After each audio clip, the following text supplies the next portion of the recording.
All right, and we're back for another episode of the Lakers Fast Break podcast. It's Gerald Glassford coming right back at you here from Pop Culture Cosmos, Inside Sports Fantasy Football, the Lakers Fast Break, and Game Source. We truly appreciate everyone out there listening to all of our great shows, and if you can, please give us that 5-star review on Apple Podcasts. Plus, if you can like, share, subscribe, or do whatever you can to support us right here at the Pop Culture Cosmos, also as well Viseland, DraftSite.com, and of course, NBA Draft Junkies, it is truly appreciated. Well, all the NBA draft experts, they're on the way up here in a few minutes because the draft, as we speak, is still going on here in the second round. It's getting to pick right now 43 right now on the list, so it's going down. It's getting there. It's getting closer and closer to the end of the NBA draft, but it's been a very interesting NBA draft, to say the least. I'm going to have on some great guests for today's show. I'm looking forward to it, but I wanted to go on a little bit early to share some thoughts on some of the early happenings on this year's draft. And it's been quite a draft. I can tell you that for sure. Anthony Edwards from Georgia was the number one pick in this year's draft, kind of at the last minute. We talked about on the preview show, if you joined us for that and you got a chance to listen to that with Michael Visenberg, we kind of thought that the trend was heading in his direction. Vegas had the lines having him as the favorite, so it looked more and more like Anthony Edwards was going to be the number one pick. I think that was because Minnesota just didn't have many options as far as trading down or trading the pick entirely. It looks like more and more that Anthony Edwards was going to be the case because that's a more natural fit. Since it looks like they're going to be able to keep him on the roster at this point in time. So we'll go ahead and discuss that to see if that was a good choice or a bad one for Minnesota. Minnesota was very active with even more trades that came later on in the draft. And there really wasn't much movement as far as in the top 10. In fact, actually no draft changes at all. But it started to happen and the dominoes started falling in as far as after the lottery selections were made. It started the dominoes as far as this going here, this going there, this going here, this going there. All these teams started to make some trades, and it really got into a big-time flurry of action going on. It was quite interesting to see, but it was a very curious draft, to say the least. Some choices that were made at the back end of the first round were not even thought of in being first-round prospects. So there were a couple surprises there. So we're going to talk about that, and along as who came out on the draft looking a little bit better and who is kind of like still searching for answers, maybe didn't do as well as we were hoping that they would be for this year's NBA draft. So we'll be talking about all those great things as well. Again, we truly appreciate everyone getting a chance to check out what we have here at the Lakers Fast Break. Yes, we are going to be doing an NBA draft recap this evening. I'm looking forward to it. It's been such a great time as far as over the past few months talking to these great analysts over and over again, just months and months, because this has been obviously a delayed draft. And I know that a lot of people have been waiting for way too long for this draft to continue, but it is something that finally happened. It finally came about, and I'm glad to see that it did. Again, we're just a few picks away from the end right now. We're getting close to 45, pick number 45 on the list. And there's still some prospects out there that are going to be looked at right now by some teams. Where they're going to end up, if they're going to be traded even more, there's still a lot of inside scuttlebutt on it. But some curious things as well. I'm just going as far as that's concerned. I've got the messages right now for the guys as you're seeing on the list right now on our Twitter. And I'll tell you what, it's been interesting to see. And I know Rafael is on a Knicks show right now, but he will be stopping by on this show when you can, because it's been such a great time talking to him on all the draft preview shows and whatnot. So I'm going to tell him to come on when he can. And then also Michael and Jason Visenberg from Viseland, you got to check out their show. And then Stone Hansen will be on from DraftSite.com. Some of the curious things that happened as far as just before the draft was Philadelphia trading away Al Horford, which I know they were trying to unload that contract. and they were able to do so and traded him to Oklahoma City for Danny Green and a package including Terrence Ferguson and then some draft picks back and forth. That was very interesting to see how Oklahoma City is really looking to be in that rebuild position and how many more draft picks they can have as far as first-round draft picks. In fact, they had at one time 17 first-round draft picks up into, 2026. And he's getting ready right now to come on the air. In fact, two great guys indeed. They are the Brothers United. They're coming on right now, and they look like they're ready to go.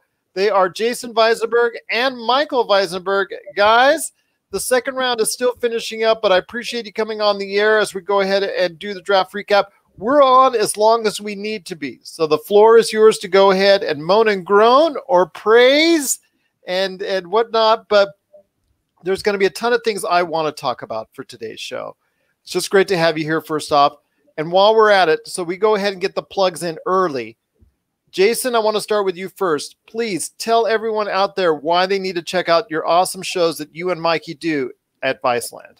Because Viseland is the place to go for all things Visenberg. It's a great show. We do a lot of history. We do a lot of NBA draft. So it's just a little bit of everything with our perspective of bickering brothers as well. Yes. It cannot go without the bickering. I was speaking to Mikey about that earlier today, but Mikey, thank you again for appearing on the draft preview show that we did earlier. It got a great response. Already got a couple messages thanking us for doing that and some great insight. Although it was dated the second that we put it out. Chaos. It was complete chaos. Yes. And then, but the cool thing, Gerald, is like we did get like a few picks like here and there, and like for instance, Halliburton did slip. Yes. And that. It was pretty crazy. So yeah, I give you credit for having him slip, because I had always heard that NBA people were higher on Tyrese Halliburton than maybe we were. Yeah. But it turns out that he slipped to Sacramento. I had the reverse picks of like here and there, and Precious goes a lot lower than I thought. I had heard about Washington, but then, Denny slips to Washington. A lot of crazy things happening. Peyton Pritchard, University of Oregon, goes in the first round. I had heard that. And the first thing I thought about was you, my friend. I thought of you first when he went in the first round. Because he had the promise, and you wanted to see if the promise was real. Second Israeli player chosen just now, Yamadar. So, yeah, that's a good one. I'm just updating, like, the draft also, so I'll be doing that and trying to – Yamadar, I liked. Yeah. I liked him. Yeah. Oh yeah. And I'm trying to play Woj and Shams by basically getting their notifications as soon as possible. I always love during the draft because they now have this competition. Yeah. Remember, it was student and the master. Now it's like peers. And it's so funny because on Twitter you go back and forth, and the first thing you look for is the comments like, oh, Shams got you first. Oh, Woj got you first. And they burn each other as far as on the Twitter. I'm guessing Woj, like they're both on like draft shows too. Like I don't really know how they do it. Yeah, how they can text and also obviously like their sources and they know every agent and automatically like just getting notifications, like they're getting notifications like bit by bit. But yeah, it's unreal, and it just like them, I don't know. I wonder how many like followers Shams has now, because he used to be quite a few. Yeah, he's almost hitting 1 million. So yeah, I'm wondering how many the draft has gotten him. But if you're not following Shams Charania, I don't know what you're doing with your life. If you're not following Adrian Wojnarowski and you follow basketball, I don't know what you're doing with your life. They break all of the news, and they're trusted sources. Because they have trusted sources. So, yeah. Well, before we hit in the draft, let's go talk about some of the players that were involved in trades or incidents today, I should say. Because right as soon as you and I went off the air, Mikey, Golden State heard some really bad news. And Jason, I'll start with you this first. Klay Thompson, I guess in a workout, suffered a lower right leg injury. I still don't have any. I mean, Shams was the guy that dropped this on us. So I want to hear your thoughts on that. Achilles. That's why I heard the latest. Achilles? Oh. Yeah. It wouldn't disclose, which usually kind of means it's bad. Yeah. If they say like something like, a few weeks. So, yeah, that's rough break. Because, again, Clay, had to sit out all last year. Just an exciting player to watch. Like Steph and Clay together. It's just not the same without the Splash Brothers when it's just one, or in this. Mikey, do you have any thoughts on it? Oh, it's just such a bummer. Yeah. I couldn't really believe it. You immediately, since it happened right before the draft, you wondered if it affected the way they picked. I think they were just really high on James Wiseman, but you wanted to see them back and in full force. And the fact that Klay Thompson isn't possibly might miss another season is devastating. Do you think, guys, if Anthony Edwards had fallen to number 2 and knowing what they knew kind of around then, do you think that Golden State might have been able to pick him up, or do you think they would have been inclined to pick him up, Jason? Or do you think they would just were set on getting? I mean, obviously, they still have the course kind of set, because obviously Anthony Edwards, LaMelo, a little bit different. But again, they could have taken LaMelo at 2 as well, if they were looking for someone else to fill the backcourt. So, because he could have play off the ball. That's a good. Yeah, we have talked about that before too as well. Yeah, I mean, we could have just off the ball. It could have been worked out as far as we talked about that before, as LaMelo Ball playing, as far as on the point. But it looks like they were really set on having the big man there. Mikey, I want to ask you this: something that happened in the middle of the first round, Landry Shamet going for pick number 19, which is Saddiq Bey. That was very interesting to see. I want to hear your thoughts on, if you were the Clippers, was Saddiq Bey worth giving up someone like Landry Shamet, who is a really good shooter? The Clippers actually got Luke Kennard. Okay. So they traded on to Kennard. Yeah, so it was a 3-way trade. The Clippers get Luke Kennard. They give up Landry Shamet, who's a great shooter as well. The thing with Luke Kennard is that he is actually, I think, set to I guess be up for an extension. And I guess, Shamet going into his 3rd year as well. But yeah, maybe they were just a little bit higher on Luke Kennard. Certainly. Are you? I'm not. I don't know. I think it's hard to say. I don't know. Kennard can maybe do a little bit more as a passer. And is a really good shooter in his own right. So yeah, the thing with Detroit that I didn't get there. So I like the Killian Hayes pick. I thought that was great. I don't get Stewart at 16.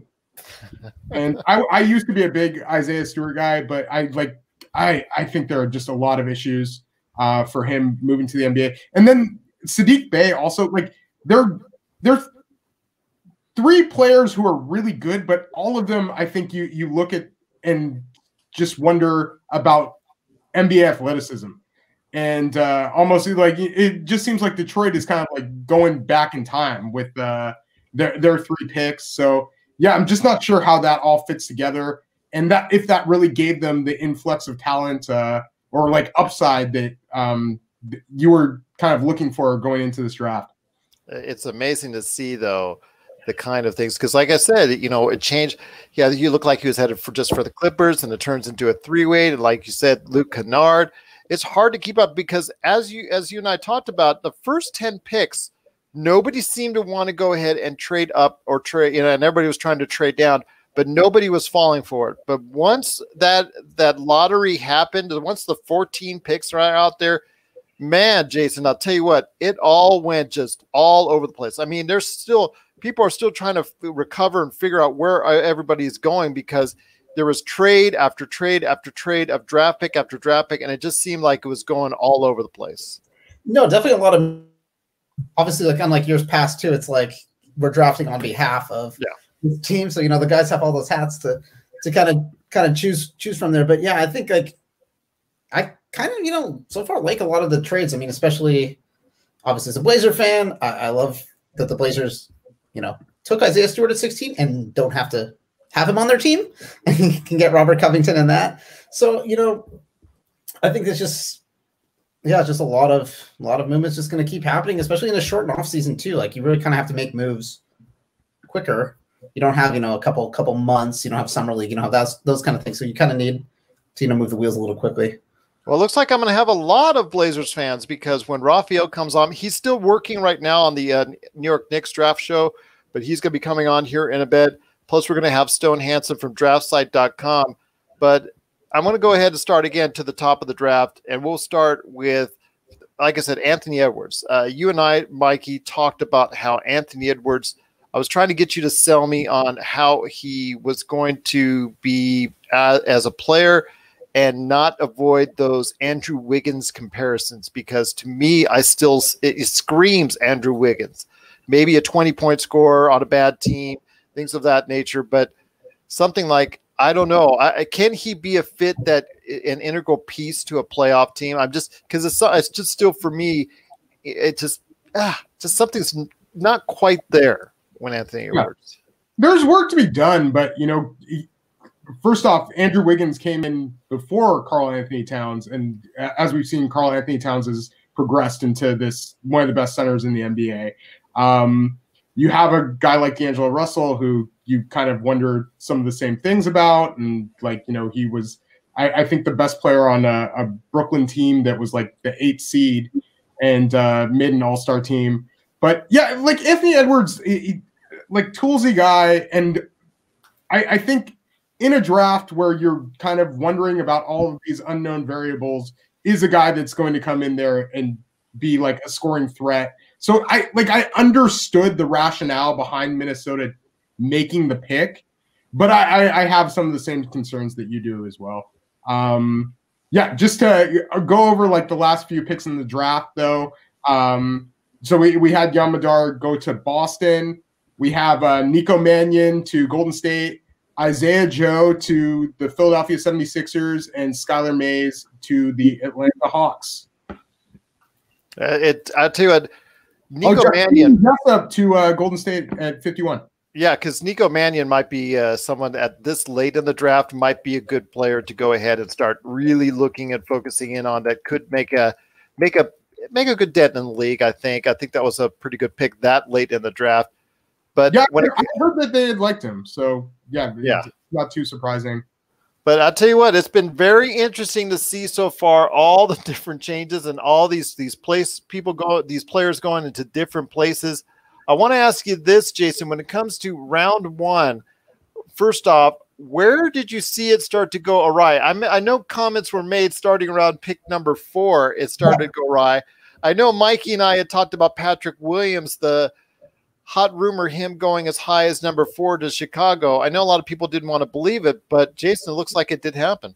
Yeah, I think for Viseland, based on our last mock, which was a couple days before, I think number 4 was definitely where it started. Good enough. I knew Patrick Williams was coming up the boards. It's just, again, I thought Denny Avdija kind of completes the roster there, with that kind of shooting touch. Maybe Isaac Okoro.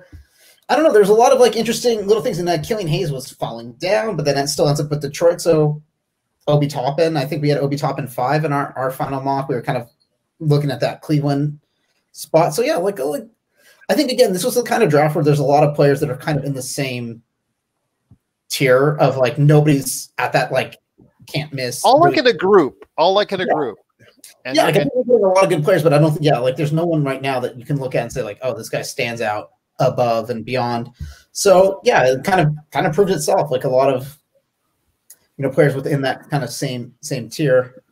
Yeah. Do you see, Mikey, as we talked about on the preview show, that what Patrick Williams, could he be the biggest reach? Could he be the biggest boom or bust player at that early portion of the draft? Because I think he will be. I like the kid. I think he's going to be a pretty good player in the league. But again, as so young, needs a lot to develop. He didn't even start on his own Florida State team. I want to hear your thoughts, Mikey. Could he – he's going to be perceived just because of his age and his experience at that point in time. But I think he's going to end up being the biggest boom or bust type player at that point of the draft. I'm not so sure about that. I kind of think I probably wouldn't have him that high, but I see the rationale behind that as well. And I think, you like the physical tools. And then just some of the things that he showed. I know he didn't start on Florida State, but he was clearly one of the more valuable players on Florida State, and probably the second most valuable. I don't know, maybe you have like senior like Trent Forrest or something like that. And of course, Devin Vassell. But yeah, you see the physical tools from Patrick Williams. He's a great weak side rim protector. He has like the strength already, the youth on his side, showed some passing ability also, and like some handling ability out of the pick and roll. So yeah, like just that skill set and the fact that he could be, kind of like the combo forward, can play up at the 4 and then possibly have some perimeter skills to offer as well, and some switchability on defense. So yeah, like I see where they're going there.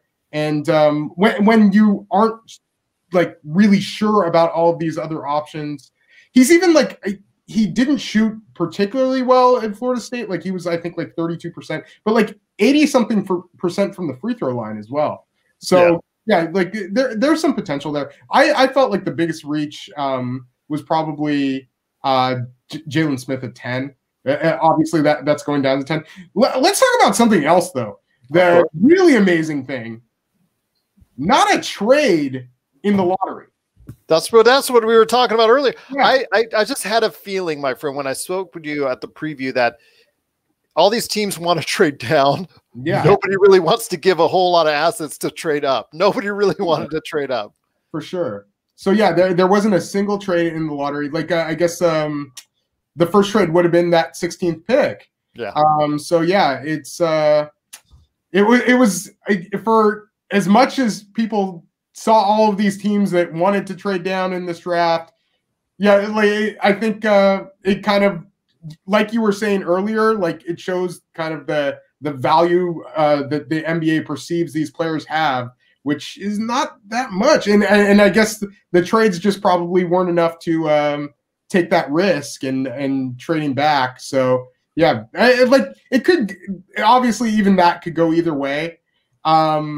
But yeah, I feel like it's still been eventful just by like the picks themselves. Yeah. And as much as you like to see these big trades, but yeah, there have been a ton, and as always, there are tons in the second round, and I'm sure that I'm a little behind on my draft board here that I've been just keeping to myself.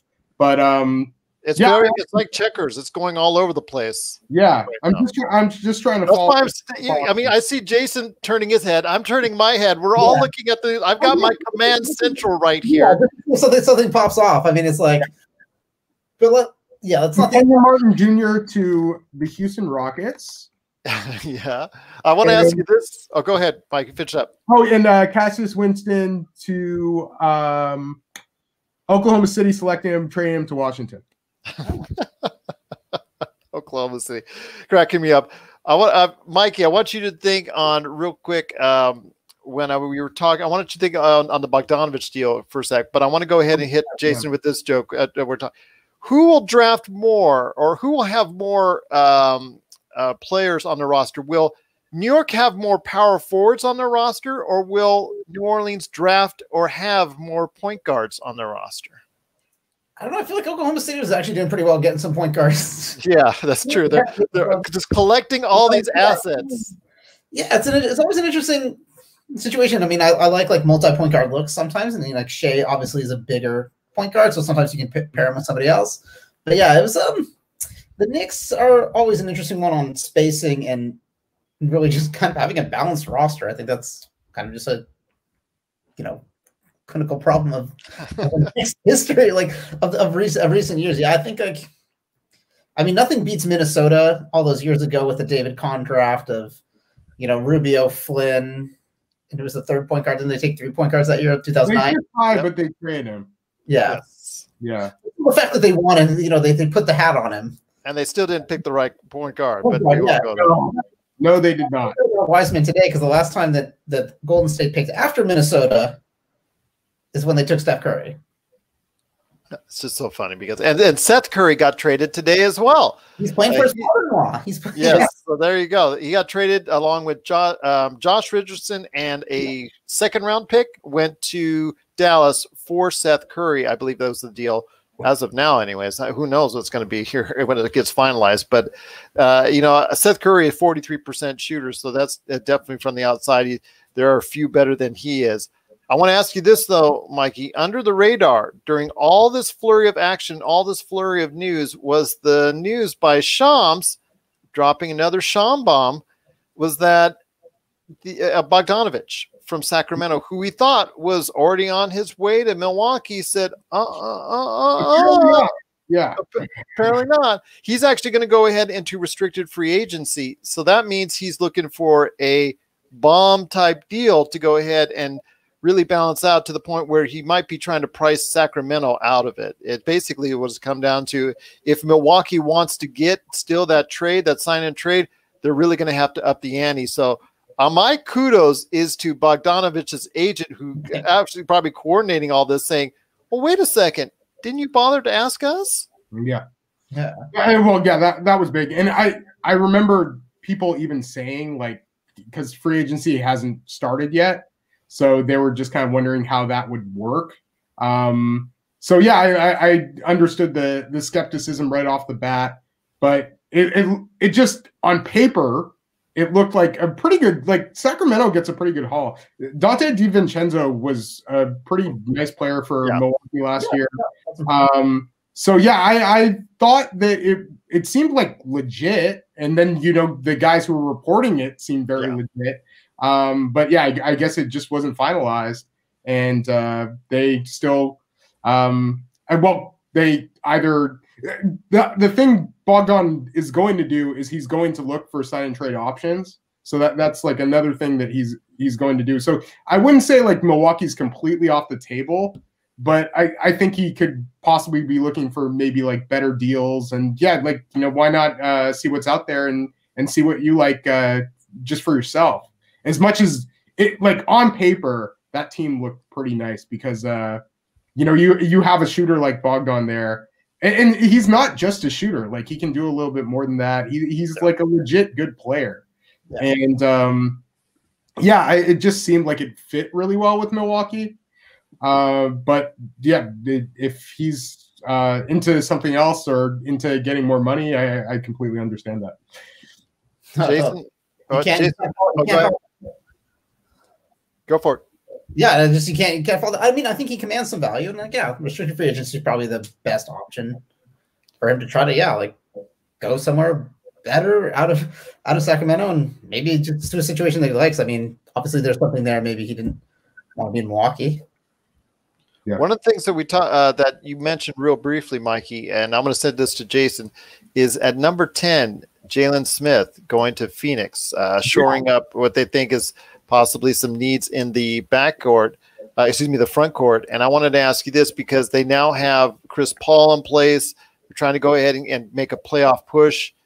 Do you think it was a big time reach? Because Jalen Smith, I think probably the highest I had seen him on any projections was about 13, 14. And I think that's probably the highest. I think it's a little bit high for him. Were you in the same manner as Mikey? We had him a little lower on our mock, but I feel this draft was so lumped together that looking back on it, it doesn't super surprised that a lot of these guys are kind of just can move up or down a few picks, because I think for Phoenix, they kind of have their backcourt locked. You got Ayton's your center. You just maybe need someone else to kind of help out in the post as well. So yeah.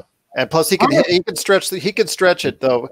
Hopefully, out to the 3-point line for Phoenix. Mikey, that's obviously what they're hoping, but I just thought it was definitely high, and I really the guy that I was thinking there were a couple guys who I would have looked at just personally. Halliburton was a popular one, but the two guys that I kind of liked for Phoenix were Kyra Lewis Jr. and Devin Vassell.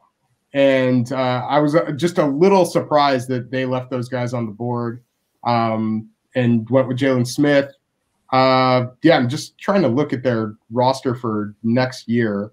And yeah, okay. So Aaron Baines is a free agent. Yes. You assume that since I believe they have Dario Saric as bird rights. So I think he's probably going to sign back with them.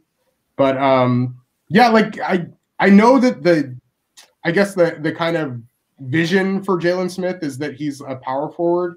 I'm just not sure about playing him next to DeAndre Ayton and if he is an actual power forward just because of his lateral quickness. But the guy who did a pretty good job like playing next to DeAndre Ayton last year, at least in the playoffs, was Cam Johnson, or not playoffs, in the bubble. Cam Johnson. So yeah, like I think the starting lineup they're probably putting out there. You have obviously Chris Paul, Devin Booker, Mikal Bridges, Cam Johnson, and DeAndre Ayton, and then it's just a little surprising because the rest of the depth there I would have thought would be more towards like a guard or a wing. But yeah, they obviously Phoenix likes their guys, and Jalen Smith was their guy. It seems to be, and it's just going to be very interesting what Phoenix is going to bring to the table. I still see them as a very much a wild card in this situation as far as getting to the playoffs is concerned. They could be as high as 3 or 4, and they could be as even out of the playoffs, you know, to me, as far as that's concerned, because they're a really hard one to figure out, but I know they're making a major playoff push, and I'm looking forward to seeing what they have to offer. Once again, it's our NBA draft recap. I'm here with the Visenbergs. They've shown up early and just greatly appreciate it. You got to catch everything that they do at Viseland, Viseland, wherever you get your podcasts, and also on their YouTube channel. They do a lot of great features. They talk about a lot of great subjects regarding the NBA and basketball as a whole. So please go ahead and catch everything that they're doing at Viseland. We're still expecting Stone Hansen and also as well my good friend Rafael Barlowe from NBA Draft Junkies also come on board. Guys, I know it's been a wild and woolly back half of the first round, so it's really hard to figure out exactly who is done well and who's not. There were some reaches, like we talked about with Peyton Pritchard being a mostly thought of as a second-round draft pick moving up into the first round as far as for Boston. They ultimately had to end up keeping all their picks. They weren't able to package it really as far as it maybe go ahead. Like we saw some others like Oklahoma City were packaging up. Do you still think a player like Peyton Pritchard can go ahead and make an imprint on the Boston Celtics? I think, like, I mean, I know that they've been rumored to be, you know, trying to shop Kemba as well, but I think, I mean, not that I don't think this is going to happen. Yeah, I think, again, like, you're always an injury away from being able to, you know, come in there. And I think, like, again, Boston in the playoffs might need, you know, that point guard if something happens to, you know, Kemba or Marcus Smart. So, I mean, and I just think Peyton's a great competitor, but I've watched him a lot. And so I kind of, you know, I've drank a lot of Kool-Aid on it, but, you know, 26, I don't think is that much of an insane reach. Because again, I don't think you're leaving that much left on the board. Plus they picked 4 picks later. So, you know, it's like they kind of have 2 chances to get, you know, people that they want to bring into the roster. Well, there was they traded 30 to Memphis. Yeah, that's right. Yeah, they traded to Memphis because Memphis, Memphis killed this draft. They did a great job. Like 2 of the favorite. Well, I think the 2 highest rated seniors amongst draft Twitter people were Desmond Bain and Xavier Tillman, both of whom were fantastic college players. Desmond Bain may be the best shooter in this draft. Really good passer for a shooting guard. And so he looks like he could come in and right away and play some minutes. And then Xavier Tillman, as I was saying, like I took him to the Raptors at 29 in our mock draft, Gerald. He's been one of the best players in college basketball the last couple of years. Incredibly strong, great passer and feel for the game, and just will give you a lot of great minutes on defense as well. And playing him next to a guy like Jaren Jackson Jr., like, yes. First off, another Michigan State guy, like the communication there is going to be fantastic. Always the great rub. I wanted to remark that only in the NBA draft can you have a Cassius drafted right after a Cassius. So the double Cassius right there for you. Yes. Yeah. So you had Winston to Washington, Stanley to Indiana. Yeah, it's finally off the board. People. Yeah, a lot lower than people were expecting. For sure. Yeah, very interesting so far to see. I want to ask you this on the actually first round, getting back to the first round, the middle picks right there between 10 and 20. We talked about the very interesting pick for Phoenix and Jalen Smith. Was there anything else that stuck out to you? Because I think maybe Sadiq Bey falling a little bit was probably one thing that kind of surprised me, because I thought he was actually rising up. Not my personal favorite per se, but I thought he was going to be somewhere around 13, 14, but he dropped only a little bit. Pokuševski is someone who I picked right around there, and I heard rumors that, like you did, Mike, and as far as dropping it, that Oklahoma City was really interested in it. And I'll say this, I'll go with you, Mikey, on it. Pokuševski, I think, if you just put some weight on him, I think Oklahoma City is going to be really, or actually Minnesota is going to be really, really, really satisfied with what they got in Pokuševski. Totally. I think like the skill set is definitely there. It's just a matter of, can he put on that bulk to be able to maintain the NBA schedule, to maintain that physicality? Because again, you are a 7-foot player. You're going to need to, at some point match up with someone who's strong. It's just, you can't, be like a 7-foot, shooting guard. That just, isn't the way every matchup's going to work for you. I see him as having, again, I was telling Mikey this, and you heard it on the NBA preview show. I've been touting him for months. I think he has top 10 talent. He just has the thinnest rail body, and as I said, he's like the Captain America movie, like the character said, and when that guy has to have a sandwich, get that guy a sandwich. I'm telling you, get that guy more than one sandwich. Send him to Las Vegas, and well, actually the buffets are closed, so you can't really do that right now. But, yes, but Mikey, I wanted to ask you this. Speaking of right there in the teens, was there anything that really stuck out to you in the teens of the first round? Isaiah Stewart, I know, is creating a lot of conversation on that. I know you briefly mentioned him earlier. You got a chance to take a look at Isaiah Stewart play in Washington quite a bit. Your thoughts on him going a little bit higher than expected at number 16? Isaiah Stewart is a guy who every time I've seen him, he has production, but you just kind of wonder about the translation to the NBA. And then also this year at Washington, they were just like losing tons of basketball games. And the other thing with him is he's not the quickest processor on either side of the floor. And then the leaping ability is a concern. Like, it's legitimately a concern. He just has a hard time getting off the floor. Yeah, it's below the rim player. Yeah, he's a very below the rim guy. He is expected to shoot, hasn't really shot that much. You just kind of wonder. So like, I think part of it was how post heavy he was at Washington. So maybe teams see that and like think like, oh, that's not what he's going to be. But it was just kind of too bad that he kind of had to be that. He showed some shooting flashes. I was just really surprised that Detroit decided to go that way at 16, and I think that they could have gotten him lower. The rumor was that the NBA people were always like a lot higher than on Isaiah Stewart than the draft Twitter people, and that turned out to be true. Yeah, they did turn out. And as far as Pokuševski, he is going to Oklahoma City. Yes. Yes. Okay. Yeah. Like I said, Oklahoma City really had. Oh, he is. Oh, yeah. From Minnesota to Oklahoma City. Yeah. Okay. So there you go. Again, ping, ping, ping, ping, ping, all over the place. These guys are in the back half of the first round. They're going all over the place. So ultimately, it was Oklahoma City getting. I thought it was Minnesota. I could have sworn it was Minnesota. But if you say Oklahoma City, the Rubio trade. Yeah, the Rubio trade. That's right, because Rubio and some picks. So he does end up going to Oklahoma City. And you and I had spoken about Pokuševski being a favorite of Oklahoma City. So with all the draft picks that they're having up until 2026, at one point, 17 first-round draft picks to 2026. That is just mind-boggling that they're having. They're now going to be able to start reaping some of the rewards of those first round picks, and hopefully we'll see that with Pokuševski. I think that's a great pickup for Oklahoma City. I look forward to seeing him develop there.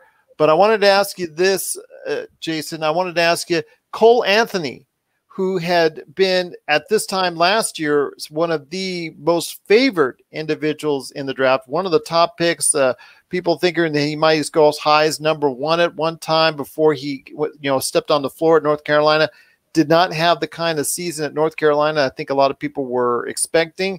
And he dropped all the way down. And I know Mikey and I talked about it. I think we drafted him somewhere in the mid-20s, I think, as far as in our final mock draft earlier today. But he rose up to, I think, Orlando at number 15. So I want to hear your thoughts on Cole Anthony going to Orlando at number 15. Yeah, again, like whenever I see someone who was at a point, super high in the draft, it's like obviously there's something there. There was good reasoning for it. So I think he, legacy into the NBA, and I think he's going to come in and work. I think he's a great scorer, and I think that's what's going to get him on the court.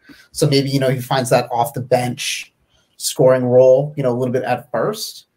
But yeah, I think he was all over the boards. But again, maybe hopefully in workouts, I mean, he was proving what he had kind of laid out earlier, in high school AAU. Because I think it's a good. Still good value at 15. Like, I don't think that's a bad pick. It's just like, being more of a team player, not being as sloppy. I think those are all things like hopefully you can correct in the NBA. Spending some time in the G League and just kind of learning how to be a better team player. But I think the scoring is what's going to get him onto the court immediately. Markieff Fultz, if that experiment does not work out, you could see Cole Anthony move into the starting lineup and become the starting point guard for Orlando. That's not out of the realm of possibility there. But the individual that many people like myself had Orlando going for was RJ Hampton. And I know I'm going to be speaking to Rafael about this because he got a chance to see RJ Hampton in workouts up close and personal, and actually had a chance to shoot a lot of video of him in workouts. Wanted to ask you this, Mikey. RJ dropped a lot. He dropped into the mid-20s and actually going to number 24. So I want to hear your thoughts on why RJ Hampton dropped on everybody's, well, at least the NBA's list, and going all the way down to number 24. Cole Anthony, you project as a good shooter. And RJ Hampton, I would say there's still some work to be done on that as far as that area of his game is concerned. I know in workouts, his shot looked a lot better, but yeah, like there's still some concern there. He also, wasn't the best decision maker. He's like the thing that he has over Cole Anthony is like burst and athleticism. I think Cole Anthony, when he has a running start, is a pretty good athlete, but like just from he's not incredible at getting off the floor.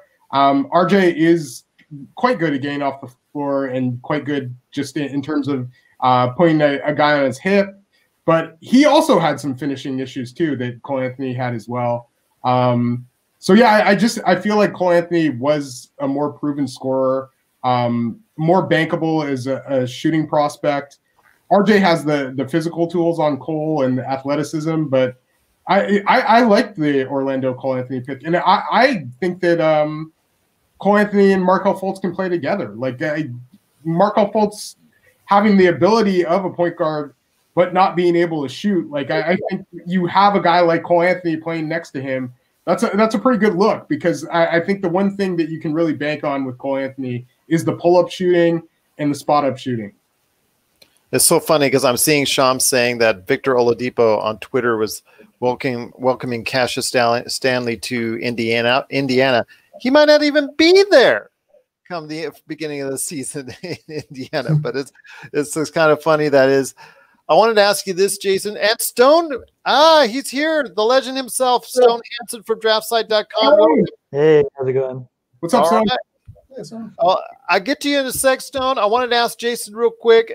Emmanuel, quickly.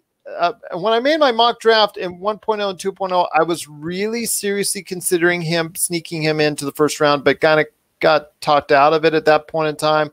Because I fell in love with the shooting. I fell in love with the stroke. It's obviously is one of the best shooters in the draft, but he never really seemed to click as someone that people were interested in as far as the analysts are concerned as being in the first round. But lo and behold, he was a surprise going at number 25. So I want to hear your thoughts, Jason, on Emmanuel quickly and why he rose up so high on tonight's draft. Yeah, I mean, obviously leave it to the Knicks to, obviously bring someone into the first round that not a lot of people are. But then again, I think Calipari talked about it a little bit after. I mean, I think Kentucky really grooms players for the league. Like, I think that's the style that, Calipari coaches at. So, I mean, I think the Knicks, again, they're always a fairly open book for anyone that wants to come in and give it a shot. There you go. And actually, the man himself finished with New York, coming right here to Las Vegas with us right here. It is Rafael Barlowe, Stone Hansen from DraftSite.com, and Rafael Barlowe from NBA Draft Junkies joining us. Stone, I want to hit you up first, my friend. I want to ask you this. Your thoughts on Anthony Edwards going number 1? I do not like it at all. Tell us how you really feel. Yeah. I was much lower on Edwards than I think a lot of people in terms of just his passion for the game. I think that came out in the last 24 hours or so. Yeah. I think his defense is a huge problem for many people. He saw at Georgia many times this year that he would, play isolation ball, get his point, and then stroll back to the other end of the court and not really care a whole lot on defense. So I think there's a lot of concerns surrounding him, especially in Minnesota, where there are also questions around their other young guys there in terms of, how much of a motor do they have. So I'm not sure I entirely am a big fan of this fit. I know they tried to move it according to all accounts, and that probably would have been the best move for them. But I probably would have taken Ball there if I was Minnesota. Didn't they draft Jaden McDaniels too? They did take Jaden McDaniels, another guy I'm a lot lower on. I'll talk about swinging for the fences. This is boom or bust. I've seen that a lot here, and we've talked about that already as far as a lot of boom or bust going on. Rafael, my friend, I wanted to ask you, so Anthony Edwards, your thoughts on the top 3? I mean, Stone has it. I think most of us here are in agreement that if we were choosing for number 1, would have chosen LaMelo. I think he would have been a better choice, I think, for that. I know you might have been a little bit different on that, but your thoughts on Anthony Edwards going number 1, and then obviously Wiseman going at number 2, and then, of course, followed up by LaMelo Ball. BBB going to Mr. Nike in Charlotte. Dad gets the one-on-one game now. Like, he can Mike has to say check up as soon as LeVar comes. Yeah. But no, I on my mock draft 2.0, I had Edwards going to the Wolves. Then I switched it up to LaMelo. I thought LaMelo would go there. I did hear rumors from a player that's in the draft that he heard through his agent that they were trying to work out a deal where it was Shea Alexander and some picks for number 1 because OKC wanted LaMelo from a business standpoint because their fans have been spoiled. They've had Durant, they've had Westbrook, they've had a marquee name, and now they're a small market.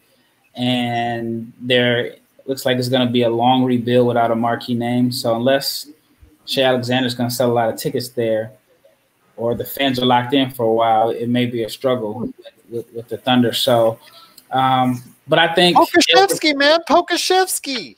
Well, there's 2 guys that I felt like the Thunder should have selected, and they got them. I think if it's Pokashevsky and or someone else.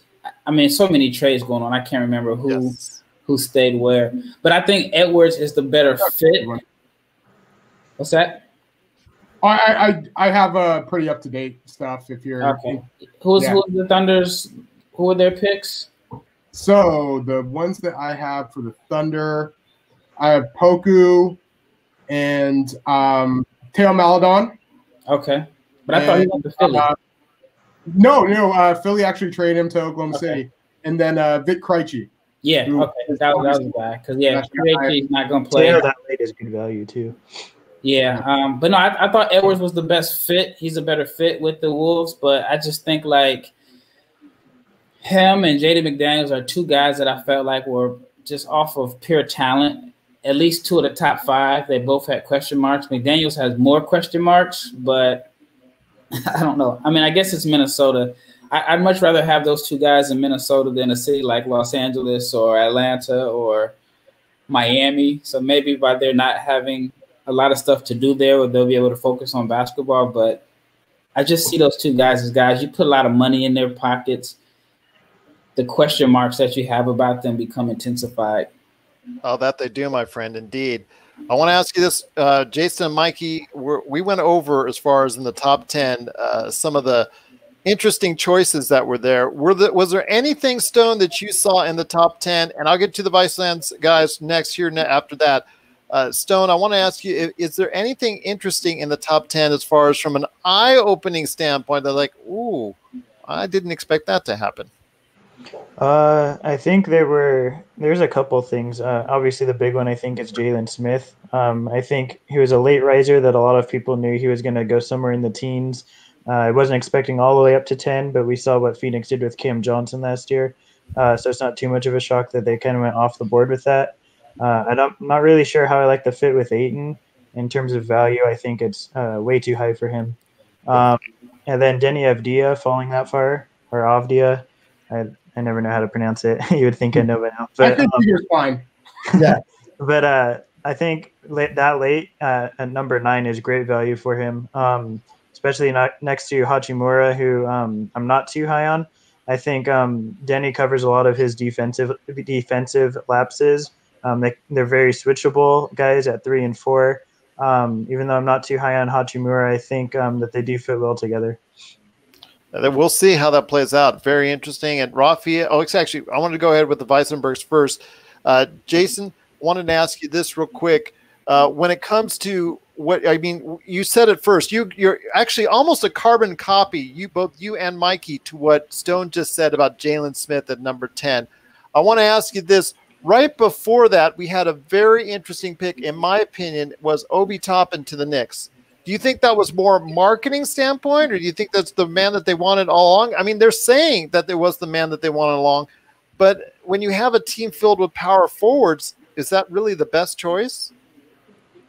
Yeah, I mean, I think you got Julius Randle, wants to get the ball inside, so I don't know how much balls, is going to be left there necessarily, but I think Obi Toppin, as far as, scoring perspective, I think so. Because again, I still don't think he's like the most exciting. He's not necessarily a jersey ticket mover kind of thing. He's the athletic dunker, so I think he's what I'm looking for. Yeah.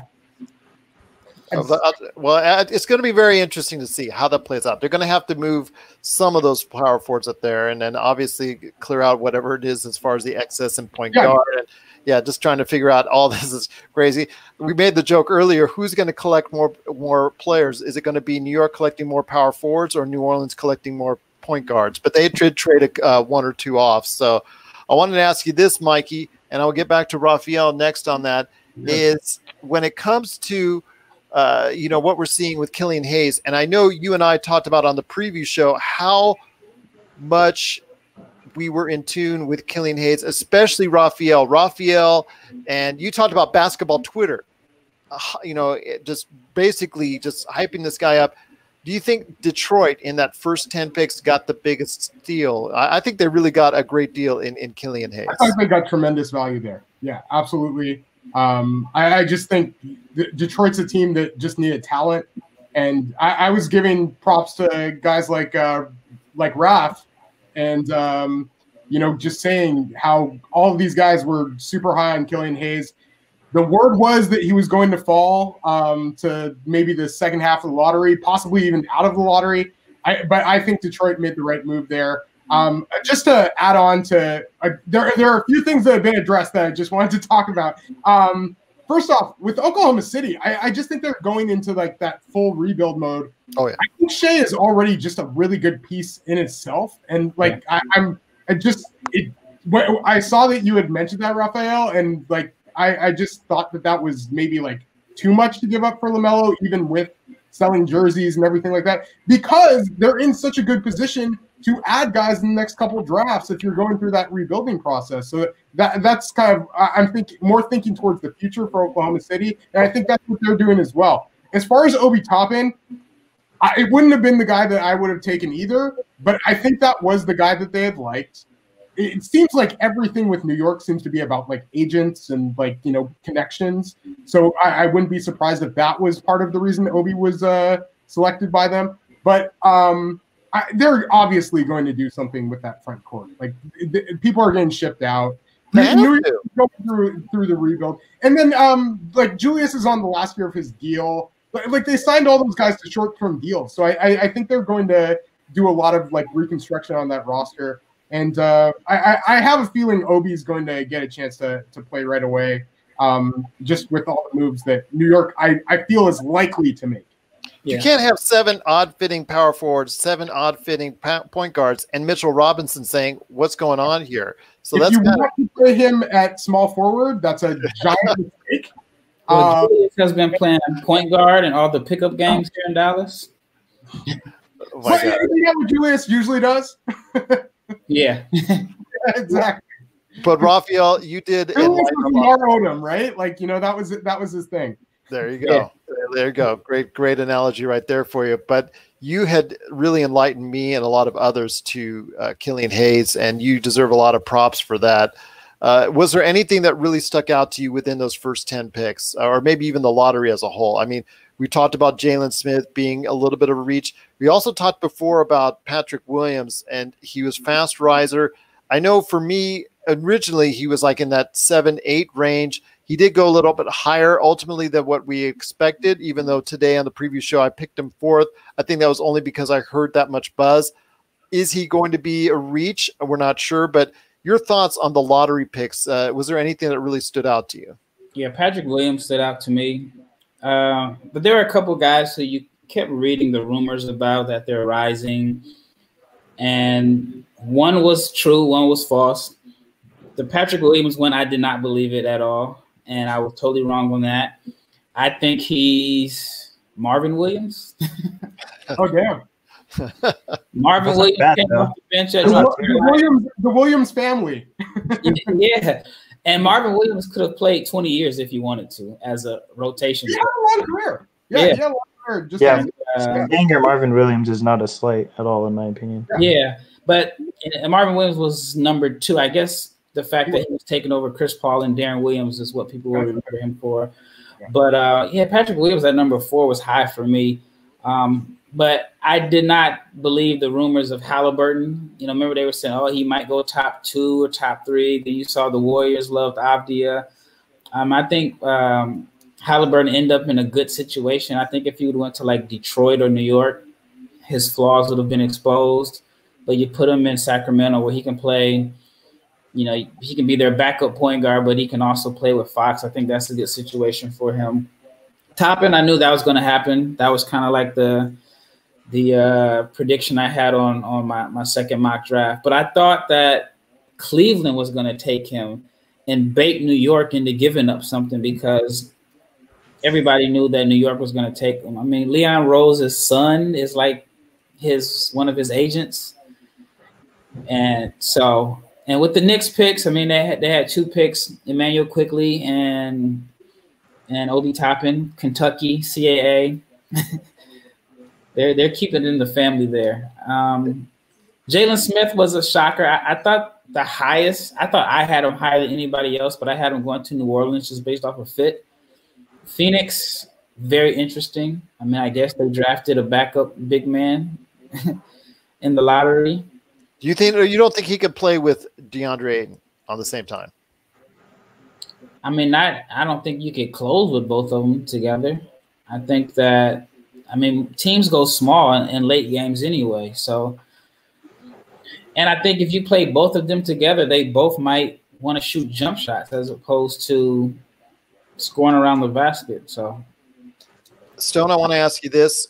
Cleveland and Atlanta had the most obvious picks, I think, of the 10 in having Okoro going to Cleveland and then Okongwu going to Atlanta. They both, I think we all could go and drive and score on both those teams. That's how bad those defenses are on both those teams. And I think they made the smart move. They didn't look at, you know, who was falling, who was rising. I think they both were really targeted on what they wanted to do and focus in on the defensive side. And I really think that they did just that. Yeah, I think just to touch, I'll get to that in just a second as well, but just to touch on a couple other things to backtrack real quick. I I do think Obi Toppin was the next guy all along. I think we had heard rumors that they wanted to move up even to draft him, but thankfully they didn't have to do that. And I'm pretty out on Obi Toppin in terms of being any sort of all-star or anything. Is there any? Let me ask you this: was there any more body part spoken about more so in the NBA draft than Obi Toppin's hips? I mean, it came to the point where I'm sure where he's probably looking in the bathroom and he's going like, "What's wrong? What's wrong?" Yeah, I mean, maybe Jalen Smith's shoulders, but that's about it. Yeah.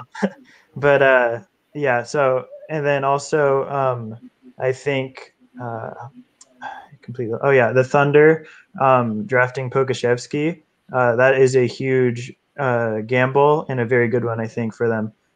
Someone who they could build around with, and big. They don't really have a lot of power forwards or wings or whatever you want to call them at the moment, and I think that's a gamble really worth taking for them. I don't think he is not a now. Let me put it to everybody. He is not. He's going to go ahead and start rolling in 2020. I think someone who you look at could be a really star player by 2022, 2023. I think he could really stand out. He has to build his body up first. Let's put that in perspective right there. Yeah, for sure. He's going to be a little bit of a project. He's already put on some muscle, but he definitely needs to add a lot more.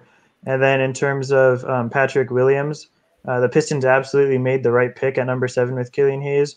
But I think they did luck out a little bit because if Patrick Williams hadn't gone that high, I think he would have been their pick for the Pistons, and Killian Hayes, I think you would have seen that drop that Mikey was talking about. And then in terms of the Cavaliers and the Hawks, I think the Cavaliers definitely made the right decision. Not the decision I thought they were going to go with, but it was definitely the right one. And the Hawks, I'm surprised they did not move their pick. We had heard a lot of rumors going up into the draft that they were receiving a lot of offers for it. And with the big men they currently have, John Collins and Clint Capella, I would have thought that they would have moved the pick because Okongwu was by far the guy I would have taken at number 6 in terms of value. But I'm not entirely sure how he fits with those other two guys, so I'm interested to see how that works. As am I, my friend, as am I. I made the joke earlier about New Orleans collecting all the point guards in the world, and while they actually did trade one off, whatnot, one they did keep is Kira Lewis Jr. I wanted to ask you this, Mikey. Kira Lewis Jr., he's been well thought of. Actually, he's been rising up draft boards ever since we started talking to you guys. He went from somebody in the 20s who's really gone up and obviously ended up as number 13. I want to ask you this, Mikey. Is it maybe a little bit too much of a reach there for New Orleans? Because he should be there. That's right where he was picked. But to be, playing for that team right now, it looks like Kira Lewis maybe at best, once they clear out this whole point guard situation, might be a backup point guard. Is it too early at 13 to be picking what essentially could be? And I'm hoping I'm wrong because I like the kid a lot. It could be a backup guard at number 13. I guess like with so many of these players, though, it's just situation. Mm-hmm. And he might be a backup like to start things off, but I think eventually he can become a starting point guard. I thought it was a really good pick, and he was somebody that I thought they might choose before they decided to trade for Bledsoe and George Hill.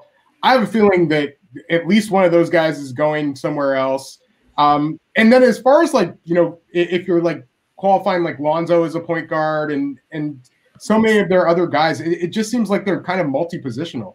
And if anything, I feel like New Orleans is just going to have a guy like Zion, or even move the ball through like Brandon Ingram at times. But obviously Zion is the guy that you hope to move it through. And, any guards you're kind of playing besides him, you just want some speed, you want some shooting. And I think that's ultimately what Kira Lewis Jr. could possibly provide. So, I thought that was absolutely in his range, and I actually thought it was a good pick. I knew it was in his range. I'm just saying where the fit comes into it, because he's not going to be able to give in 25, 30 minutes a game to go ahead and develop right off the bat. Let's say he was on a losing team or something like that.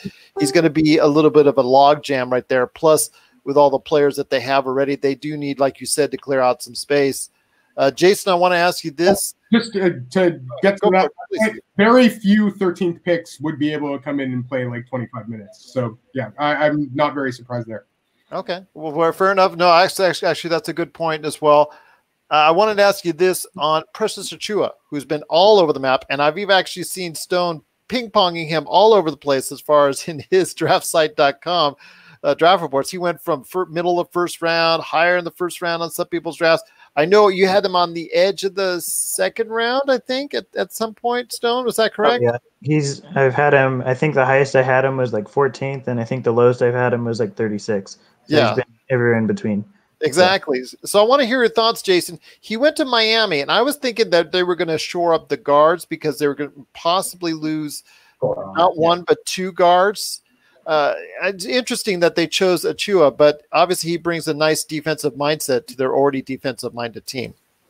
No, totally, and I think that's just where the fit is. I think, at the end of the day, you could, going against the Lakers, Anthony Davis. I mean, you can't have enough defensive big guys to try to match up. But yeah, he's someone that's definitely, to Stone's point too, it's like been all over the board. Because I think our first mock, I don't think we had him in our first round, and then we kind of had him in the lower 20s and kind of moved him up. But we ended up at 17 in our last mock. But again, I think it's just feel for the game, feel for the game, controlling, handling the ball, not turning it over, and not, I think a lot of guys get infatuated with their shot and try to settle for a lot of shots that they're probably not the best at. So I think, again, improving that shot selection and those kind of things, because Jimmy doesn't like to lose, and that's what I respect about Jimmy a lot. Is I think they might have cast him out in Minnesota and Philadelphia and all these, because he wanted to win.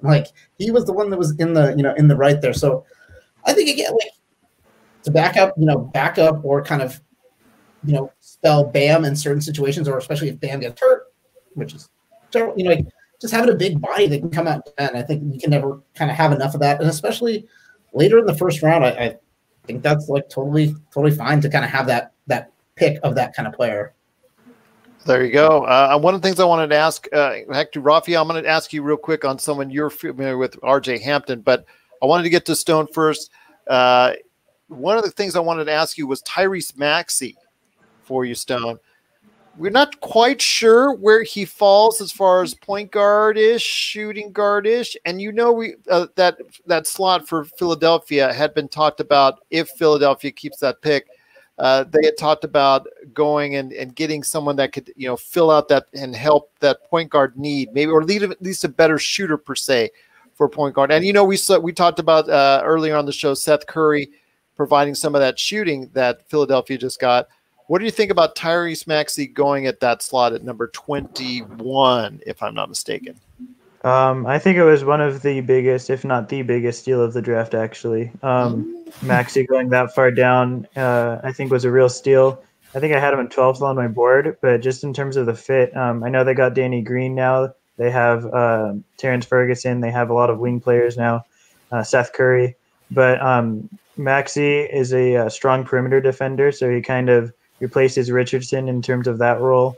He'll take on a lot of the strong scoring guards of opponents. And then I think there's a lot of room for him in terms of guard help. I think we saw a lot of the time the Sixers, much like the Lakers, where Simmons took on a lot of ball handling duties. And there's some problems in terms of having other guys take the pressure off of him, so that Simmons doesn't have to constantly be the guy making plays every single possession. I think Maxey relieves him of that a little bit throughout the season. Maxey is a guy who I think a lot of people look at the shooting numbers that he had at Kentucky and just base his shooting trajectory off of that. And I don't think that's entirely fair, because he was a very strong shooter before landing at Kentucky. And I'm pretty confident in the fact that he will continue on that trajectory pre-Kentucky in the NBA. One of the things I want to ask you again, Rafael, was RJ, who you got a chance to go ahead and check out quite a bit, and covered a lot of footage, and that's all available. If anybody out there, and I want to go ahead and say, if you out there want to know more about what your favorite team picked as far as a player is concerned, you want to look at profiles, the best place to go for all these player profiles is NBA Draft Junkies on YouTube. There are dozens and dozens. And by the way, did I mention dozens of player profiles that are right there for you at NBA Draft Junkies on YouTube? And one of them is on RJ Hampton, actually more than one, actually. I had my choice when I was going and throwing it on my mock draft. Wanted to ask you this, RJ Hampton, he was, I think, of that group in the teens that it was expected, he dropped the most from what I was able to see. Your thoughts? Maybe Desmond Baines, also, who was supposedly a fast riser, also didn't get to number 30, didn't get chosen until number 30. So I want to hear your thoughts on RJ Hampton, why he possibly might have dropped that far down. We spoke about it earlier with the Visenbergs, but I wanted to hear your thoughts as well. I thought once Jalen Smith went up, then somebody was going to fall.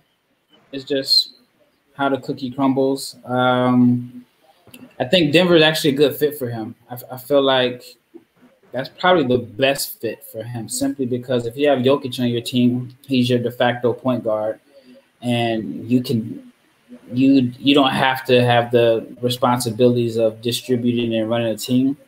So if he's on the floor with Jokic, then he can, cut. He doesn't have the responsibility of running the team. I feel like Jamal Murray coming into the NBA wasn't a point guard either. He was able to slowly develop into a decent playmaker simply because he had Jokic. I think if Jokic isn't there, Jamal Murray probably starts his career as a point guard, and I think he would have struggled early.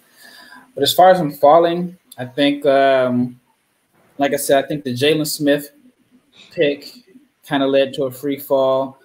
And then I think there's questions about his actual position. Is he a 1? Is he a 2? And then if you're kind of like a combo and there's questions about your shooting, I think that can be difficult for you. I was shocked to see Cole Anthony go ahead of him. But I don't know if he's the biggest. I thought Sadiq Bey, I thought there was talk about him possibly going in the lottery, and he fell to 19. Yeah. So that was interesting to me.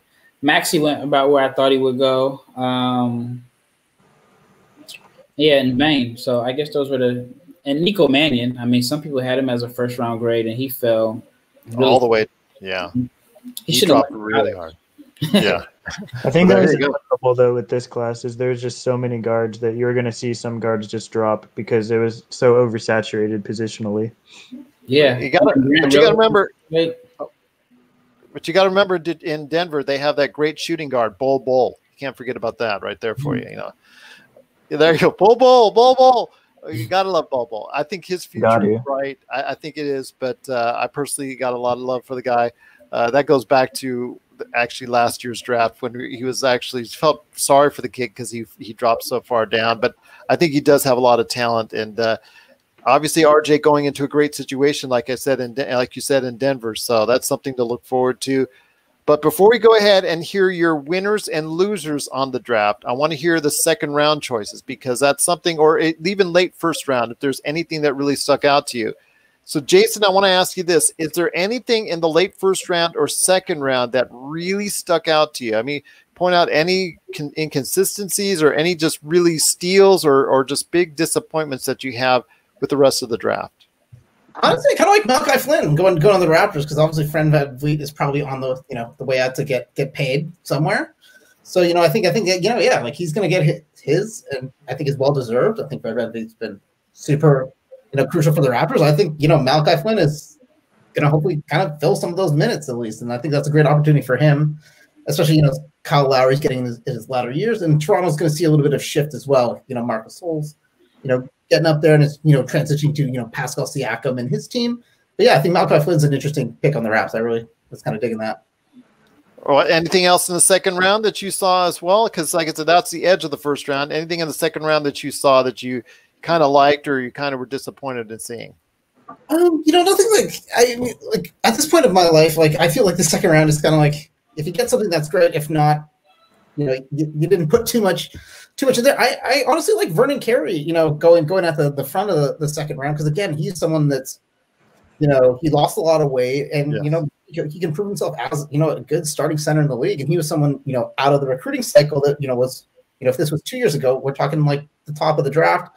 So again, it's that kind of value, and hopefully, like he has the soft hands, and hopefully that can kind of develop. And I think, good position in Charlotte.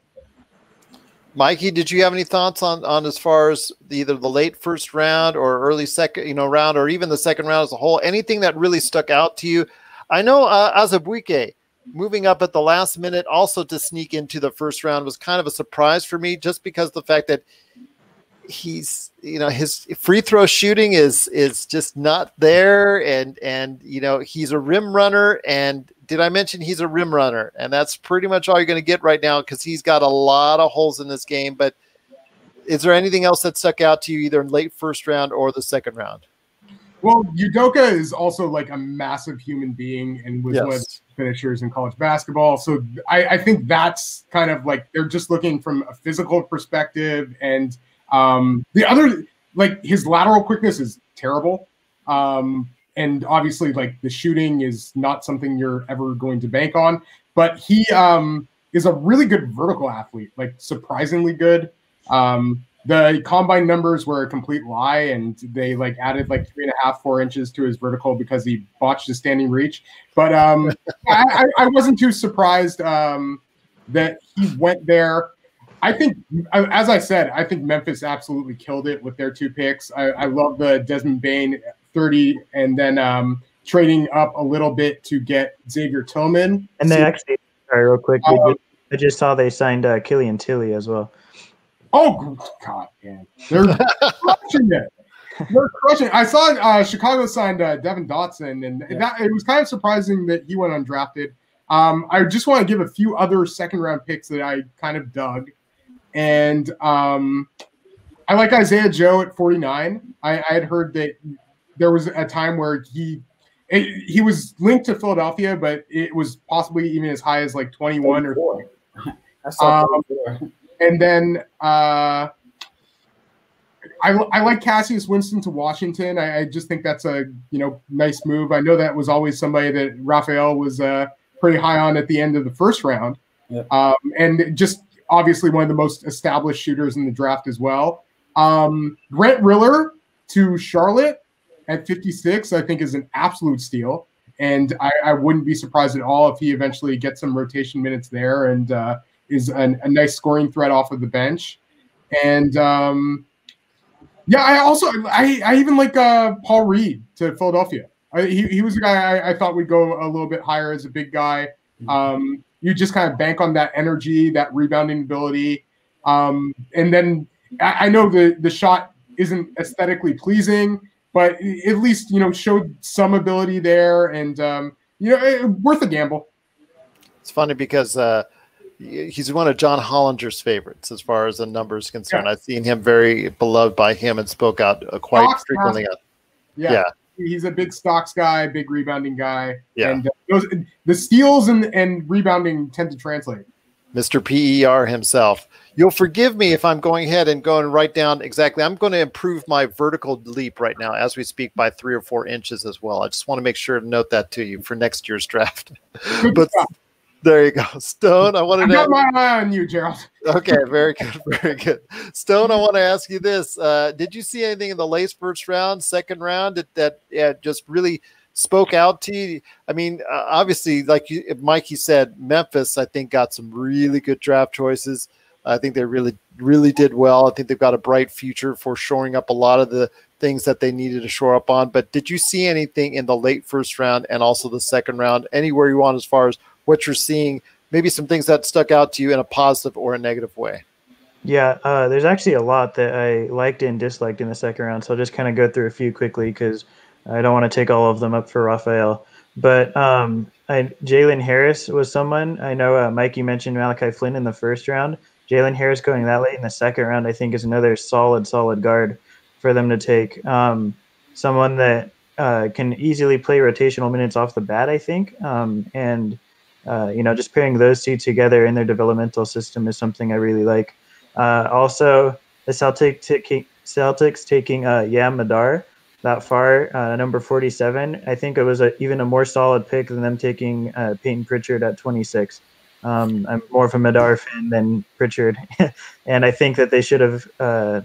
You realize Mikey's got that Oregon jersey hanging up. I know he's not. You know what? I completely agree with Stone, though. I think Yamadar is going to give Peyton Pritchard like fits in practice. Yeah, I like the Yamadar. There's a nice battle there. Yeah, for sure. And then Trey Jones going to the Spurs. all night during Twitter, I was not happy with Trey Jones falling that far, but going to the Spurs made it worth it because I think he's a perfect fit on the Spurs, a defensive guard who can run a team competently, run a second unit. I think he's one of the safest guys in this entire class to just like be a solid backup for at least a decade and get rotational minutes. And then lastly, I think the Mavericks made a lot of great moves early in the second round with Tyler Bay and Tyrell Terry just as value plays. Those two guys were slotted by many to be first rounders. And I think replacing Seth Curry with Tyrell Terry right off the bat is a good move. And then Tyler Bay is, one of the best cutters probably in the draft. And getting him paired with Luka is going to make a lot of highlight plays, I think. That's a good point. That's a good point. And then with Tyrell Terry, you could see him as a less expensive version of Seth Curry if he develops in that fashion. So that's something to think about right there. Rafael, I mean, I'm talking to a lot of Portland fans out here. It's Stone and me as Laker fans versus some Portland fans out there. So with right there behind, I see the Trailblazer jersey right there. But Rafael, I wanted to go ahead and hear your thoughts on as far as the late first round, second round. Is there anything that stuck out to you one way or the other? Yeah, I don't even know where to start. There were a lot of things. That's okay. We're here. I thought the Mavs won the draft. I thought they got 3 first-round picks, basically 3 first-round picks in Josh Richardson, and they only gave up Seth Curry.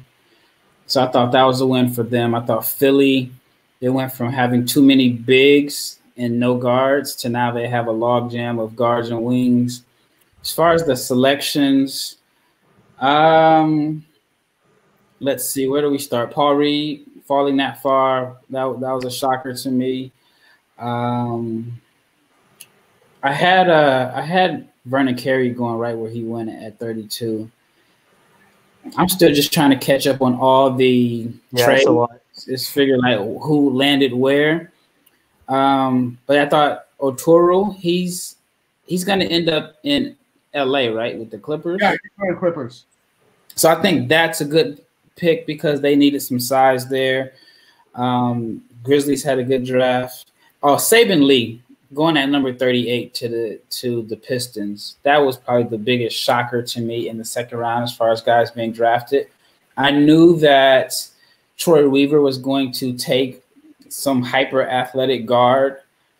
So at one point I thought he was going to look at RJ Hampton at number 7 because there's the rumors that, well, that's what he likes. And then he was around when Westbrook was drafted. And so he went with the safer pick at point guard and Killian Hayes, but Saban Lee is going to be his project that I think he's going to look to mold. And Saban Lee is a freak athlete. So I thought that was probably the biggest shocker because I didn't see him on a lot of mock drafts getting drafted at all. For him to go to 38, I thought he was the biggest riser. And you saw they just shipped out Bruce Brown too, so I think he kind of replaces Brown in terms of that backup role. Yep.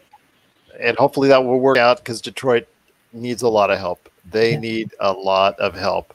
But I thought they had a good draft. I thought they had a really good draft. Yeah, they took a step in the right direction for sure. Yep. So you heard Rafael's pick for as far as the best in the draft, as far as who picked the best. We'll get back to Rafael on his worst as far as, or I wouldn't say worst, the most questionable or head-scratching per se. But Jason, I want to start with you when it comes to who do you think won and who do you think maybe might have not done as well as you had thought in the draft? Whatever teams you want to go with, as many teams as you want to select. Yeah, I mean, I think winners. I mean, you can even. I think Golden State, addressed some getting Wiseman, getting a center, and I think good value out of Nico Mannion in the second round. I think especially if Clay is out, I think that could be an interesting dynamic in the backcourt of having two people that can kind of push the ball, push the tempo. It's really tough to say. Like I think a lot of teams did as expected. I would say as far as like winning, I think some of the teams that stayed out of the draft. Honestly, I think Portland, getting Isaiah Stewart at 16 and getting it for Rodney Covington, someone that can come in and play immediately. I think the Lakers, honestly, moving out, getting Schroeder, someone that can kind of help them right now. I think those are moves that kind of show up pretty well to me. I think Phoenix again kind of reached early, but I don't, Cam Johnson that actually this time last year we were kind of skeptical of that pick, but I think it ends up looking pretty decent for them. So I don't know as far as like anyone that I think totally lost it. There was definitely it's just an interesting draft because again there was no one that was like you had to come in and get, and that's why you didn't see a lot of trades until a little bit later. There's no one that was like you're willing to go all the way for. Once the trade winds open, the floodgates just opened up. Yeah, it was just all over the place. Like bunched into those spots. I mean, like the Utah Azubuike pick, like that's a little bit of a stretch. And again, you have another big guy, again shooting free throws in the league. I mean that gets you out of the game. At the end of a lot of games right now. So yeah, I think he would play a Boban role. I think that's the role you see him play. Yeah. But he shot 75% from the floor for his career, so it's hard to not grab a guy that shoots that way. Just not necessarily at the end of the game when you're worried about him getting fouled. Yeah. That's like what the game turns into. But yeah, I'd say there's probably more.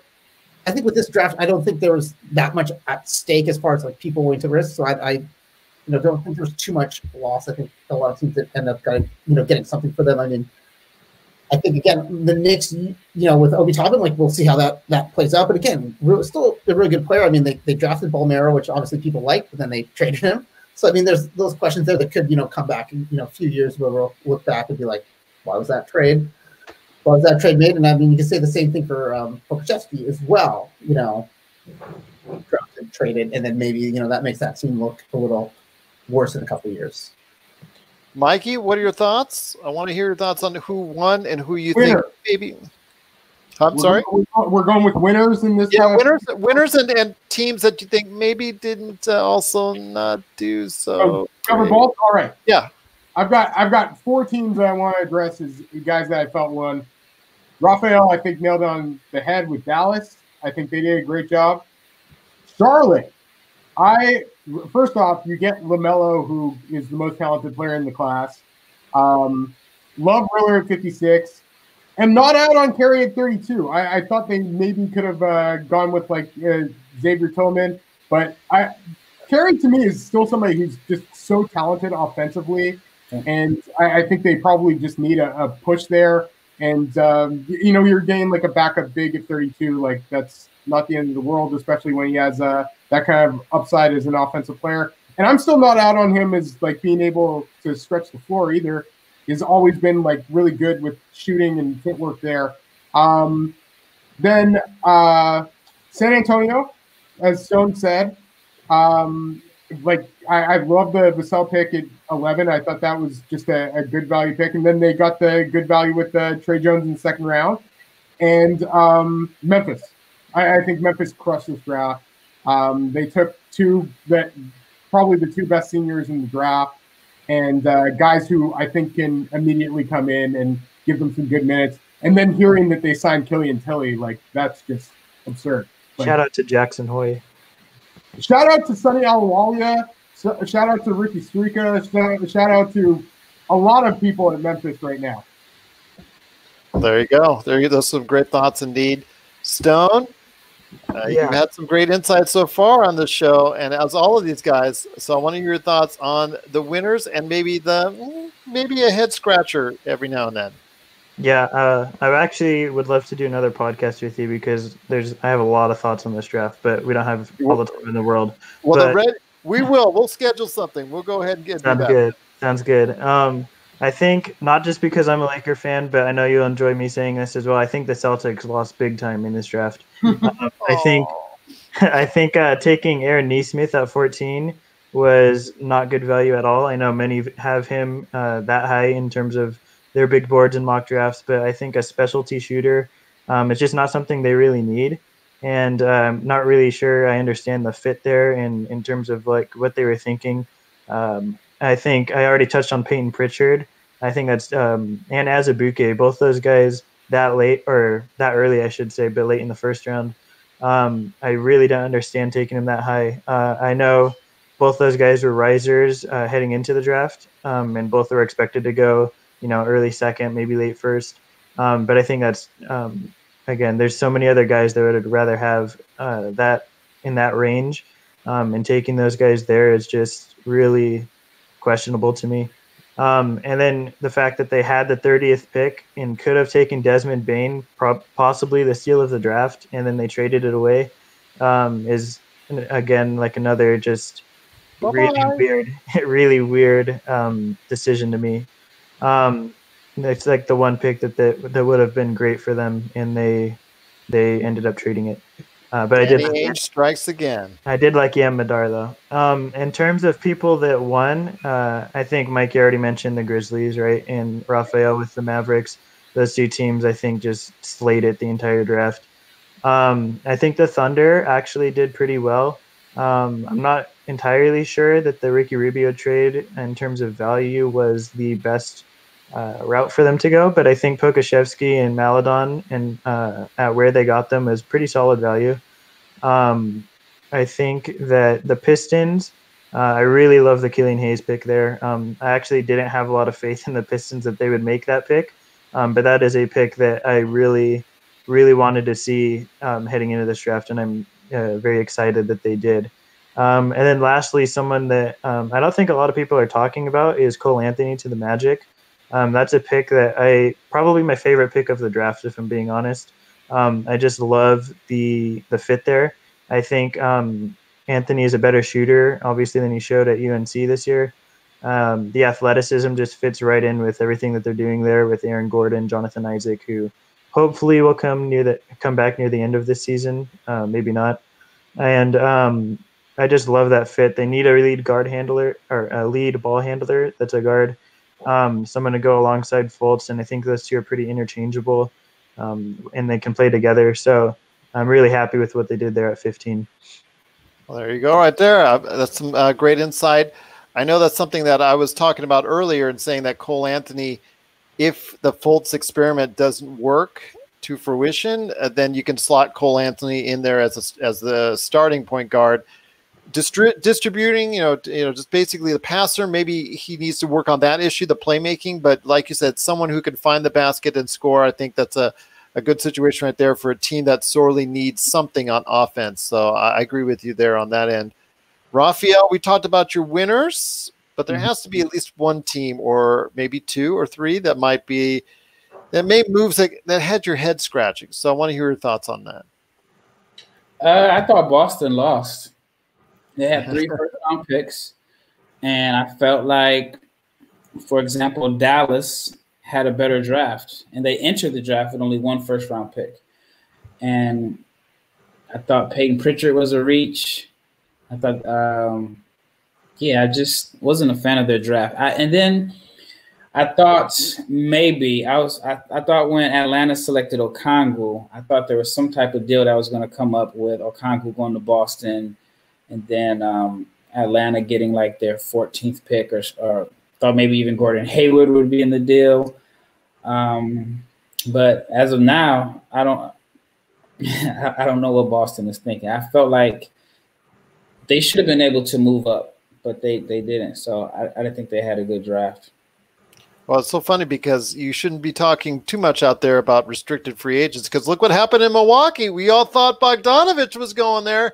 That may not be the case, right? So it looks like text. I'm hoping I can hear from him, but I think he's in Belgrade, so it's probably like super early in the morning now. But hopefully I hear from him to see what's going on. But, boy, yeah, man. Huh? That's your boy. Yeah, he was in Fenerbahce when I was out there. But I thought it was weird anyway from the first place. Like, it's either tampering or something. Like, free agency doesn't start, so how would the Bucks even know? So I was kidding. Weird situation. Yeah, so I was kidding earlier that the agent probably was sitting somewhere eating lunch somewhere and hears this news and be like, "Oh, did somebody ask me? Did somebody ask my client? Huh?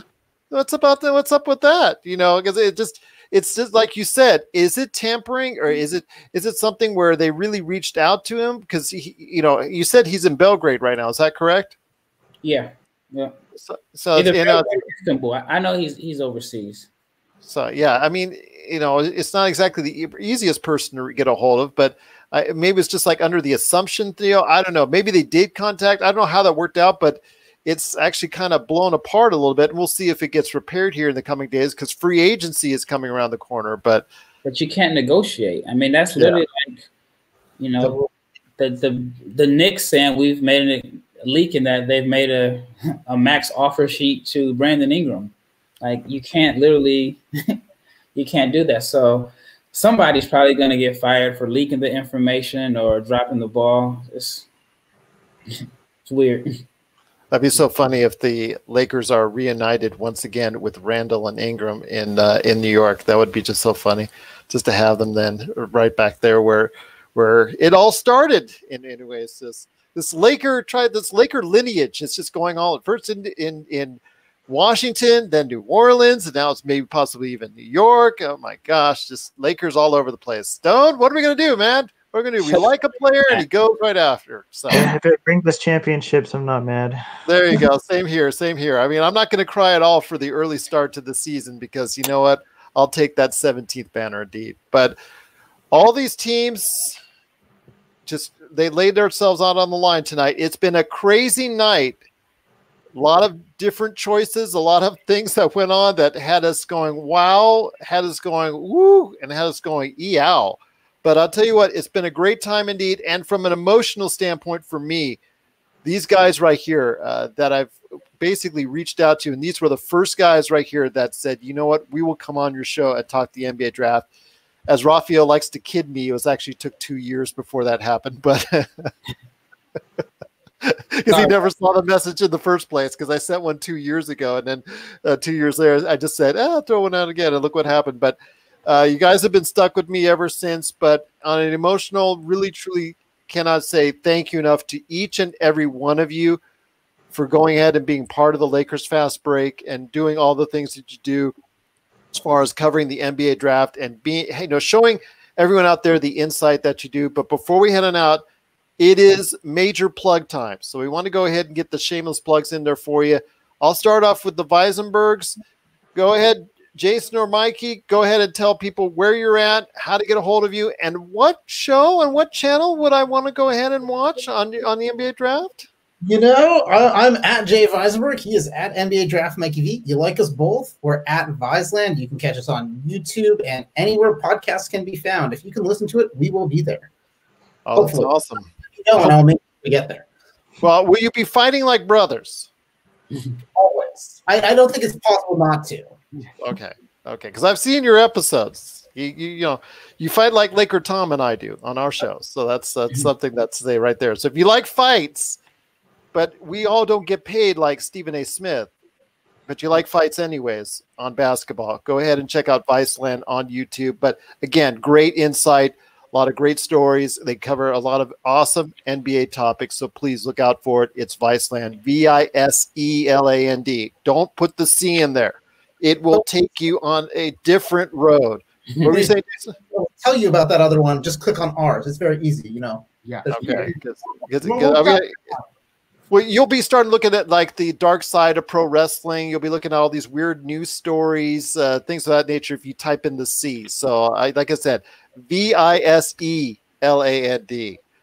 Stone Hansen, my friend, you'll be coming back on the show. In fact, all these guys will be coming back to the show. You'll hear them in the not-too-distant future on upcoming episodes. But, Stone, tell us what's going on with you. How can they get a hold of you? If they have any questions, thoughts, comments, and, of course, you're already updating for the 2021 draft. Yeah, as we all probably are.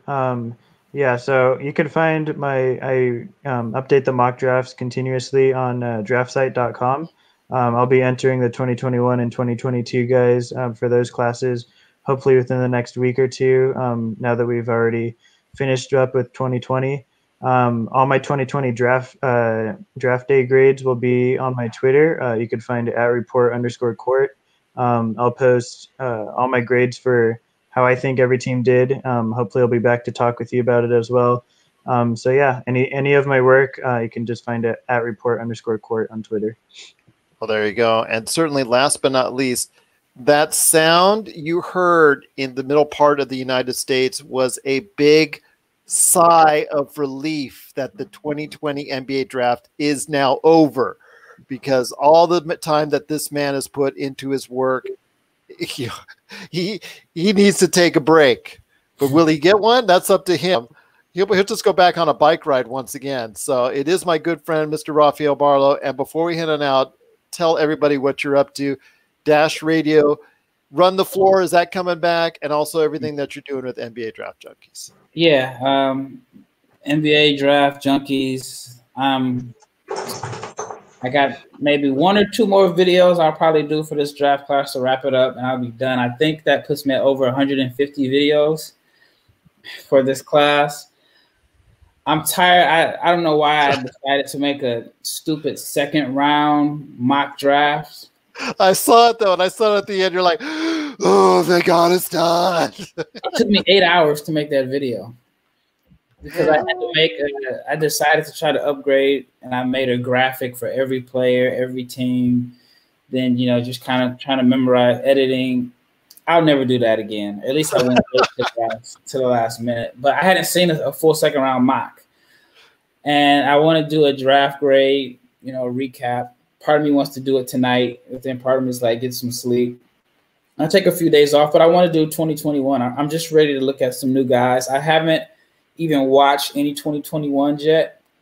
So I'm really looking forward to just seeing some fresh new players, and I feel like I just overanalyzed this draft. My mock draft 2.0 was a lot more accurate than the 3.0, and I think other people's are probably the same. You just had too much time to overevaluate guys, but yeah, I'll try to keep up the pace, keep putting out content. It's going to be a struggle as far as I was thinking about with my radio show on Dash, 55 minutes every week on the draft all year long. That may be a little tough, but I'm up for the challenge. But yeah, you can find me at NBA Draft Junkies, Barlowe 500 on Twitter, or Barlowe on Instagram. Let's go ahead and start talking Cade Cunningham. There you go. Go. All right, we'll go from there. First pick of the Oklahoma City Thunder next year. That's the hope. Huh? Yeah. That's the hope. Oh, they're going to make sure Oklahoma City. It just, yeah, I think it makes sense. I'm interested to see how this NBA G League thing. You and I have talked about it. I know I've talked about it with Mikey. I know Stone. You and I think have also touched on it. How this is going to work out as far as the developmental league is concerned and the team is concerned. If that's going to be a crash and burn type scenario, or if it's going to be something that's going to develop these players, that's a question for another day. I'm going to hit you guys up with, because that'll take up another hour. So I know you guys are real fast. I talked to a coach, and he said they're going to play, but if it doesn't work, then it's going to kill it. So they're going to put all of those guys in the best position to succeed. They're going to make sure nobody's stock is hurt. So they're going to play like nobody, because they haven't even announced the G League season yet, but they've announced this Ignite team is going to play. So we'll see what happens. Finding any of the team, maybe high school teams will go ahead and match up with them. There you go. They may play us. We got 5 of us now, so nobody's stopping if they play against the Lakers fast break crew. But yeah, and you guys will stick me with the 7-footer. I know you guys will stick me with the 7-foot. Gerald, that guy's yours. You look like you might be a switchy defender. You look like you might be able to switch 3 through 5 in certain matchups. Hey, on the D end, I'm all that good. And if you need someone to pass, I will throw it to you from 50 feet away, right on the money. Just don't ask me to shoot. That's a different story. Gerald Okoro. There you go. Gerald Okoro, who could pass. Maybe not quite LaMelo, but not quite. But let's see. We'll see. If you guys are gunners, I will find you. And I won't get mad when you miss. How about that? Sounds good. But guys, I'll tell you what, it's just been an incredible time. 1 hour, 45 minutes of great NBA draft talk. We could be talking till the early morning hours, but you know what? For Rafael, it's already the early morning hours. So we're going to go ahead and get these guys some rest. Mikey, you've been great all day listening to my lousy voice all the time. Just thank you so much. just want to do a quick shout out, Perspective Insight. And then I just want to thank everybody that is involved with Draft Twitter and the draft in general. It's been so great, Gerald, you having us on the show and doing the mock drafts with guys like my brother and co-host Jason Visenberg, who I love dearly, Rafael Barlowe, who I think just puts out some amazing content, and Stone Hansen, who I love his takes, and it's been wonderful getting to know him as well. Thank you. Well, you guys have been incredible, and you all deserve a big pat on the back for all the work that you've done. But 2020 is now over in a way. There's still more to go ahead and discuss, I'm sure, as the aftermath, as the dust starts to settle. Free agency is coming up in a couple days, and that's even more fun. That's coming up. And the season right around the corner. Training camps on the 1st, season on the 22nd. You know what? We always wanted a period of time when the NBA doesn't stop. And you know what? Due to the wacky world of 2020, that time is right now. So we're going to enjoy it, and we're going to do the best we can to get through it. But you know what? It's been an awesome time and an awesome experience. I will get all these guys back on the road here again, right here on the channel. So you go ahead and check us out each and every time. Support all these great guys and what they do, please. Viseland, Perspective Insight, NBA Draft Junkies. Check Rafael out on Dash Radio. Also as well, draftsite.com. Please go ahead and support their great work today.